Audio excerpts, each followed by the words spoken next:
Most of the people who ask me, how do I forgive someone, already know they need to let the stuff go. Their problem is, they're saying, how do I do that part of it?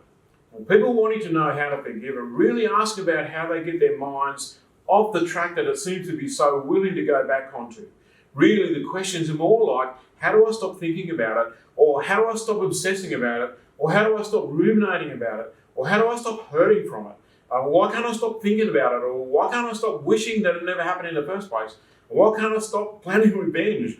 Or why do I want to hurt them back? And 1,000 other versions of that question, which really boils down to this: how do I get over it, move on, be unaffected by it, and live my life as if it never happened, or if it did happen, that it doesn't matter to me anymore? In fact, the truth is I don't want to care about it or think about it anymore.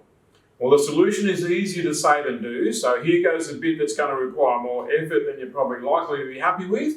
But that said, this stuff works, but you'll have to work at it. The problem, as I see it in my clinical work every day, is that we're not taught how to train our brains. We're taught to think and to plan and to solve problems, but we're not taught that we need to train our brains to work the way we want them to do.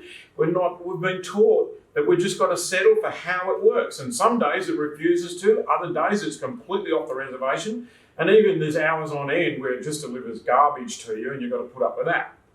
Well, I'm sure you know what I mean when I say I've found myself astounded that sometimes while I'm in the gym, where I normally get into a meditative state, I've discovered after half an hour on the elliptical machine, my brain's been off figuring out how to pull off the perfect bank robbery.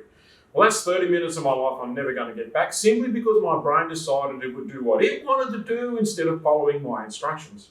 So I get angry with it and I scold it and I tell it to get back onto the task at hand, which, by the way, is to be totally present and to tap into my core of inner peacefulness, joy and love.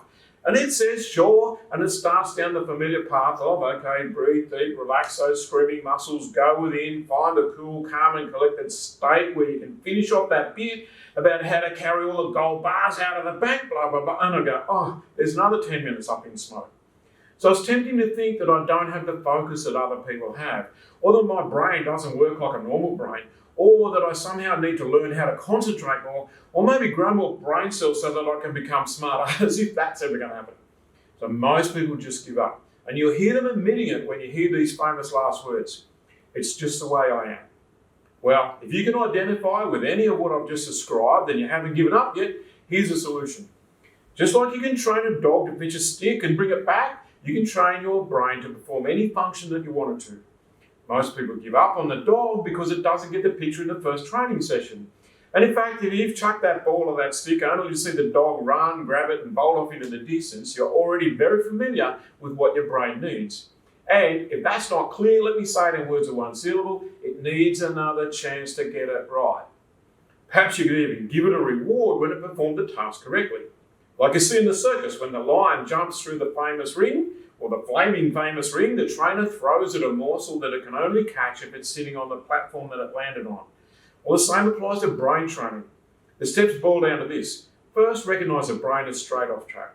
Second, don't scold it, just remind it that it's off the reservation. Third, bring it back to the subject that it needs to focus on. And fourth, remind it that there's a reward somewhere down the track for staying on purpose, on task, on the job, so to speak. Fifth, upon satisfactory completion of the task, give the reward. For me, when my mind behaves itself in the gym and stays focused on me, my goals, my hopes, my aspirations, and the character traits I want to develop, I reward it by letting it read some of my favourite material over breakfast. Does that work all the time? No. Does it work better than not doing it? Absolutely. If you get what I'm saying, you'll be training your brain for the rest of your life. When you do that, forgiveness becomes a simple choice you make for the sake of your own well-being. That's when you're really in charge of your life.